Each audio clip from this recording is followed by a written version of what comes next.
Todo dia, vemos padrões no mundo ao nosso redor.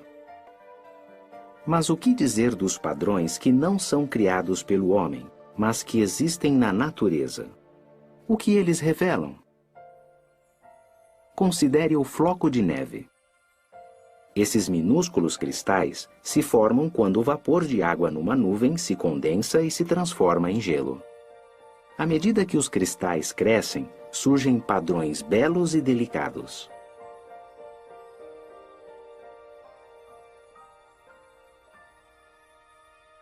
Analise o padrão de um único floco de neve. As ramificações cristalinas se dividem de novo e de novo em tamanhos cada vez menores. Matemáticos que estudam esse conceito de autossemelhança usam o termo fractal para se referir a uma estrutura com padrão consistente e que se repete em múltiplas escalas. Em que outras coisas na natureza existem padrões fractais? As árvores podem ter certo grau de autossemelhança. O tronco se divide em galhos, que se dividem em ramos, em brotos e assim por diante. Vemos um tipo parecido de padrão fractal nas folhas de uma samambaia. Um tipo diferente de padrão, mas que também é fractal, pode ser visto na concha do náutilo. À medida que vai crescendo, o náutilo constrói câmaras novas e maiores e sela as mais antigas e menores de que não precisa mais. O resultado é uma espiral de natureza fractal, que mantém um formato semelhante à medida que aumenta de tamanho. Padrões em espiral desse tipo podem ser vistos em várias coisas na natureza, das formações de nuvens de um furacão a pequenas conchas na praia. Da disposição das estrelas numa galáxia às sementes de um girassol. De onde vêm esses padrões em espiral? No caso do girassol, tem a ver com o ângulo específico em que novas estruturas se formam na planta. Esse ângulo, de aproximadamente 137,5 graus, às vezes é chamado de ângulo de ouro. Isso resulta em um padrão ideal de crescimento compacto que não desperdiça espaço e cria distintos padrões de espiral. Se o girassol não crescesse no ângulo de ouro, mas sim em outro ângulo, 140 graus, por exemplo, nós veríamos braços radiais em vez de espirais, e a disposição das sementes não seria tão eficiente. Analisando um pouco mais, percebemos uma fascinante relação matemática entre esse ângulo de ouro e uma série de números chamada sequência de Fibonacci. Nessa progressão, cada número é determinado pela soma dos dois anteriores. O interessante é que números dessa sequência muitas vezes são encontrados em plantas. Este girassol tem 34 espirais numa direção e 55 na outra. Esses dois números fazem parte da sequência de Fibonacci. Em geral, um abacaxi tem 8 ou 13 espirais. As flores com padrão de crescimento em espiral muitas vezes têm um número de pétalas da sequência de Fibonacci. Por que esses números são significativos? À medida que a sequência de Fibonacci avança, a relação entre dois números sucessivos fica cada vez mais próxima de definir o valor exato do ângulo de ouro. Essa fascinante relação matemática entre o ângulo de ouro do crescimento da planta e o número resultante de espirais nos lembra que os padrões que vemos na natureza não são meramente acidentais. Cada um deles é evidência de ordem. Quando tiramos tempo para examinar esses padrões com mais atenção, ficamos maravilhados. O que é que está presente na natureza que faz plantas e animais diferentes terem o mesmo padrão de crescimento? O que é que está no corpo humano que pode nos definir como belos ou feios, não importa seu sexo ou etnia? Está na arquitetura, dando sensação de harmonia, equilíbrio e proporção, seja esta antiga ou atual. Está até mesmo em objetos usuais que utilizamos, sejam estes simples ou tecnológicos. Embora sejam temas bem distintos, há uma razão que define tudo isso e outros assuntos. Se chama o número de ouro e esconde uma mágica por detrás do belo.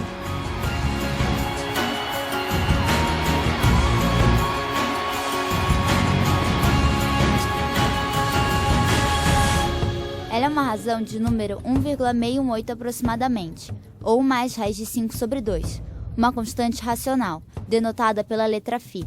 Esse número recebe diversos outros nomes, como proporção áurea, divina seção, razão de ouro, etc. Esse número é considerado quase mágico, pois é responsável por dar sensação de harmonia, equilíbrio, proporção e beleza, e é neste vídeo que veremos o porquê. O retângulo áureo é aquele que se obtém φ pela razão entre seu comprimento e largura.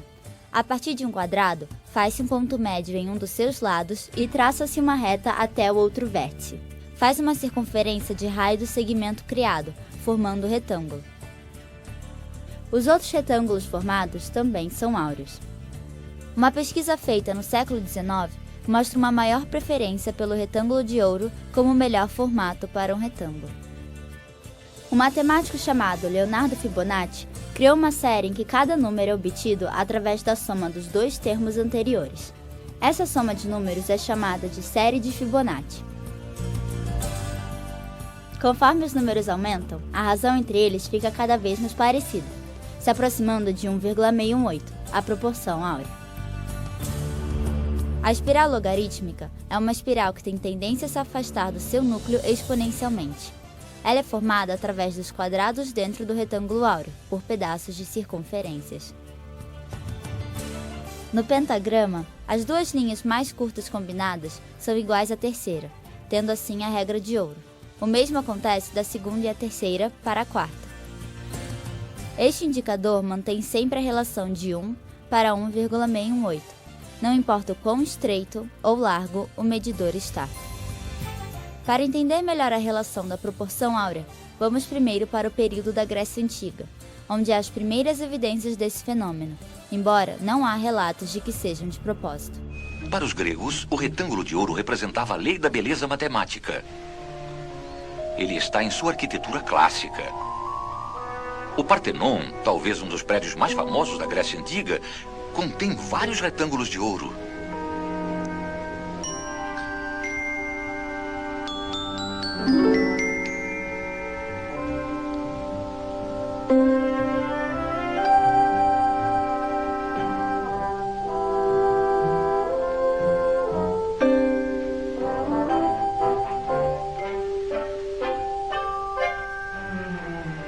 As proporções da regra de ouro também se encontram em suas esculturas.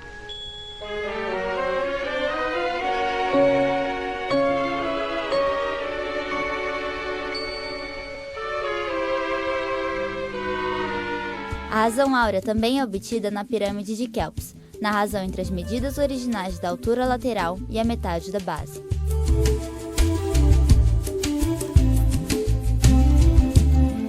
No período do Renascimento, os valores clássicos foram retomados. Foi nessa época que a proporção áurea foi descoberta e estudada de fato, e, com isso, vários artistas começaram a aplicar a seus projetos. A Catedral de Notre-Dame é um exemplo notável. Os pintores renascentistas conheciam bem esse segredo. A obra O Homem Vitruviano, de Leonardo da Vinci, retrata a razão áurea no corpo humano. Se tornou comum nessa época artistas pesquisarem o número de ouro nas pessoas para retratá-las em suas obras de forma bela. Um exemplo disso é a pintura A Moça com Brinco de Pérola, de Vermeer. Grazie. Oh, Miss Linguini, wait. Take your glasses off.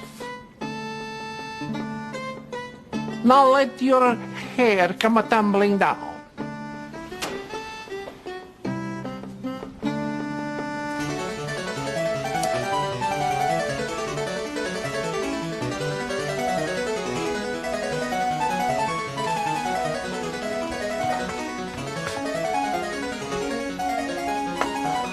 Miss Linguini, you're beautiful. Desde então, várias pesquisas foram feitas para descobrir a proporção áurea no rosto e corpo humano. Concluíram que, quanto mais próxima a pessoa tem a razão áurea, mais bela ela é. Uma variação normal da razão é entre 1,5 e 1,8 para as medidas calculadas. Exemplos disso são a razão entre as extremidades das sobrancelhas sobre uma das extremidades até a ponta da outra, do queixo até a parte de cima do nariz, sobre o queixo até a ponta do nariz, das extremidades da boca, sobre uma extremidade até a segunda ondulação do lábio superior, do meio do nariz até a orelha, sobre o meio do olho até a orelha. Nos dentes, por exemplo, há um retângulo áureo nos incisivos centrais e também no comprimento de um incisivo central com um incisivo lateral. Outro lugar do corpo em que há o número de ouro é na mão. A razão entre cada osso dos dedos forma a proporção áurea. O Dr. Steve Marcroyd combinou pentágonos, triângulos e retângulos áureos e criou uma máscara. Ele afirma que, quanto melhor um rosto se encaixa nela, mais bonito ele é. Let's start with, say, Kate Moss. All right.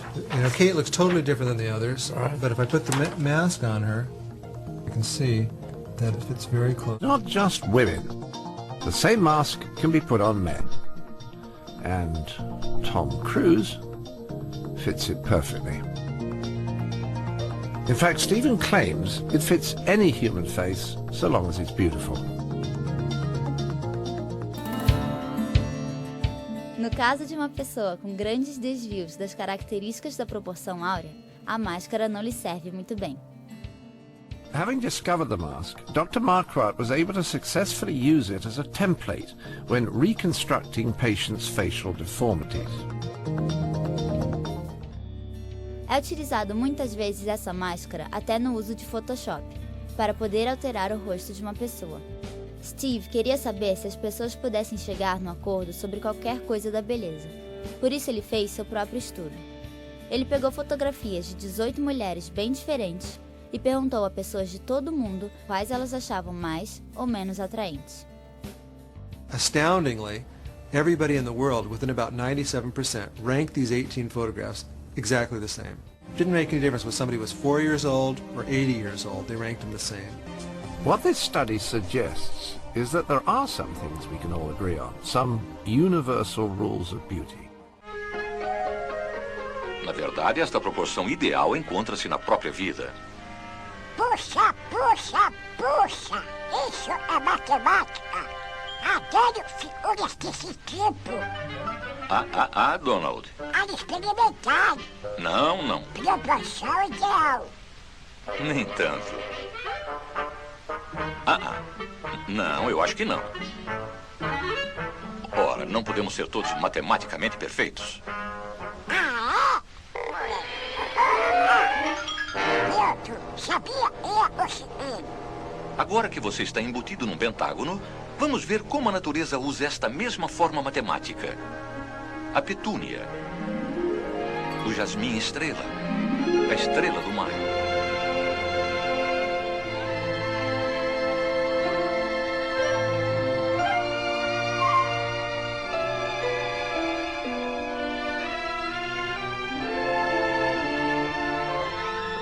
Sempre encontramos as proporções mágicas da regra de ouro nas espirais dos desenhos da natureza. Até a relação de espirais logarítmicas nos animais, como no chifre do cabrito ou na garra do gato. Hoje em dia, o retângulo de ouro faz parte do nosso mundo moderno.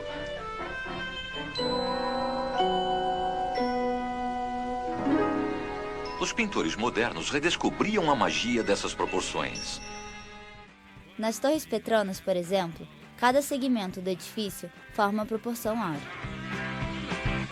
É importante ressaltar que há edifícios atuais que buscam fugir dos padrões clássicos para poderem inovar. Isso causado pela nova era da modernidade. Assim, estes não possuem a regra de ouro. O número de ouro é utilizado em objetos atuais, pois eles ficam mais atraentes e agradáveis. Assim, produtos de tecnologia, símbolos de marcas conhecidas e até layouts de páginas de internet utilizam muito deste recurso. Há muito mais aí fora que possui este número mágico, mas, agora que você já aprendeu o que ele é, que tal passar a descobri-lo por aí?